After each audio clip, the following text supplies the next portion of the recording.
وسمعی، اپنے کانوں کے ذریعے سے آپ کی مدد کرنے کے لیے آیا ہوں۔ کہ مولا کانوں سے کیسے؟ کہ کانوں کو حرام کاری سے بچا کر، کانوں کو لہو و لعب کی محفلوں سے بچا کر، کانوں کو غلط چیزوں کو سننے کے وجہ سے، کانوں کو نامحرموں کی آوازوں سے بچا کر آپ کی مدد کرنے کے لیے آیا ہوں۔ اسی طرح ایک شخص آیا میرے چھٹے امام کے پاس، کہنے لگا مولا میں حرام میوزک تو نہیں سنتا، لہو و لعب کی محفلوں میں تو نہیں جاتا، لیکن مولا میرے گھر کے ساتھ جو ہمسایہ ہے صبح سے شام تک اس کے گھر میں لہو و لعب کی محفل ہوتی ہے، مولا سنتا تو نہیں، لیکن کیا کروں؟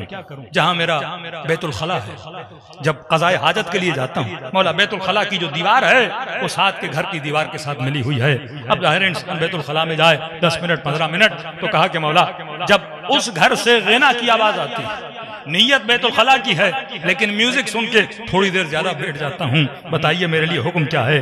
معصوم نے فرمایا ان السمع والفؤاد والبصر، قرآن کی آیت نہیں پڑھی کہ تم آنکھوں، کانوں، زبان کے حوالے سے مسئول ہو، اللہ پوچھے گا یہ میری امانت تھی تم نے کہاں استعمال کی تھی؟ یہ کان میں نے اس لیے دیے تھے تاکہ تو گناہ کرے، یہ زبان اس لیے دی تھی تاکہ تہمتیں لگائے، یہ آنکھیں اس لیے دی تھی تاکہ خود کو حرام کاریوں میں مبتلا کرے، یہ چہرہ اس لیے دیا تھا کہ چہرے پہ اللہ کی نافرمانی کو سجائے؟ فرمایا نہیں، یہ وجود اس لیے دیا تھا۔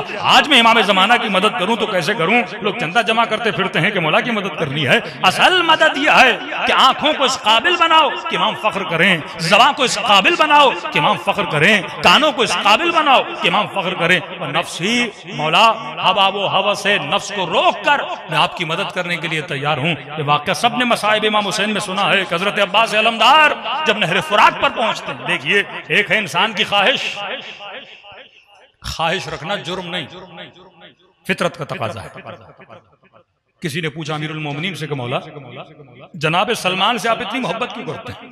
محبت کا ریزن ہونا چاہیے، جو محبت وداؤٹ ریزن ہے وہ محبت کسی کام کی نہیں، بغیر وجہ کی محبت اللہ و لعب کی محبت، محبت صادق، محبت سچی، محبت کی بنیاد اہل بیت، محبت کی بنیاد خدا۔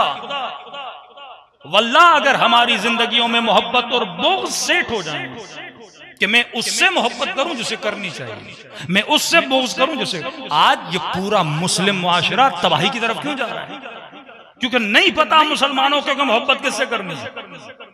آج مسلمان کہتے ہیں علی سے بھی محبت ہے، جس نے علی کو تکلیف دی اس سے محبت ہے، سیدہ سے محبت ہے، جس نے ظلم کیا اس سے بھی محبت ہے، قاتل سے بھی محبت ہے، مقتول سے۔ جب پوری سوسائٹی کی محبت اور نفرت ہی مکس ہو جائے، کنفیوز ہو جائے کہ محبت کس سے کرنی ہے، ایک قتل کر رہا ہے اس سے محبت، قتل کر کے اس کی بیوی سے زنا کر رہا ہے اس سے بھی محبت، اور جسے قتل کر دیا گیا اس سے بھی محبت۔ یہ ایک ایسا اسلامی معاشرہ جو ذہنی طور پہ بیمار ہو چکا ہے۔ اب یہی معاشرے کا نتیجہ یہ ہوتا ہے جب کربلا میں آتے ہیں جس علی سے محبت کرنی ہے کہتے ہیں بغضاً لابی، ہم بابا کی محبت میں تجھے قتل کرنا ہے۔ یہ تباہی کا شکار معاشرہ۔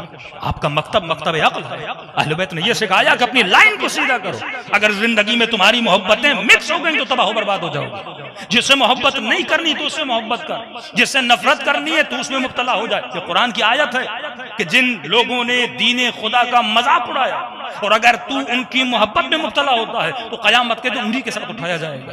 ہمارا حشر انہی سے ہوتا ہے جن سے محبت کرتے ہیں۔ تبھی ایک عجیب روایت فرمایا جو بندہ بدن سے اتنی یعنی صبح سے شام تک بدن میں لگا رہے، بدن کے حسن میں لگا رہے، بدن کی بناوٹ میں لگا رہے، 24 گھنٹہ اس کا فوکس یہ ہو کہ میں دکھتا کیسا ہوں، لوگ میرے لیے رائے کیسی بناتے ہیں، فرمایا جو بدن سے اتنی محبت کا روایت ہے، فرمایا جب تک دفن ہونے کے بعد اس کی ہڈیاں کمپلیٹلی پاؤڈر نہیں بنتی تب تک اس کی توجہ اپنے بدن پہ رہتی ہے، اور دن بدن جب اپنے بدن کو پوسیدہ ہوتا ہوا دیکھتا ہے یہ ایک عجیب کرب اور تکلیف میں آ جاتا ہے، چونکہ جس سے محبت کرتا ہے وہ فنا ہو رہی ہے، تو لہٰذا یہ بھی اندر سے کیا ہوتا ہے، فنا ہوتا جاتا ہے۔ تبھی فرمایا بقا سے محبت کرو تاکہ دنیا بھی باقی رہے اور آخرت بھی باقی رہے۔ صلوات پڑھیں محمد و آل محمد۔